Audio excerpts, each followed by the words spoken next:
ቤታችን ንብረታችን ነው ብለን የምናስብ ሰዎች ቆም ብለን ድጋሚ ልናስብ ይገባል። የምር ግን ምንኖርበት ቤት ንብረት ነው ወይንስ ወጪ ነው? አሴት ነው ወይንስ ሊያቢሊቲ ነው? ይሄንን ለመጀመሪያ ለመመለስ አሴት ወይንም ሊያቢሊቲ የሚለውን ዲፋይን ልናደርግ ይገባል።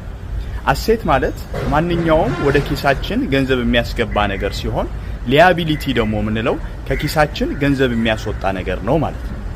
ስለዚህ ቤታችን በየወሩ ምን አይነት ወጪ ያስወጣናል? ለምሳሌ ቤቱን በብድር ከሆነ የገዛ ነው ሞርጌጅ ፔመንት ይኖርብናል። የተለያዩ የዩቲሊቲ ወጪዎች ይኖርብናል።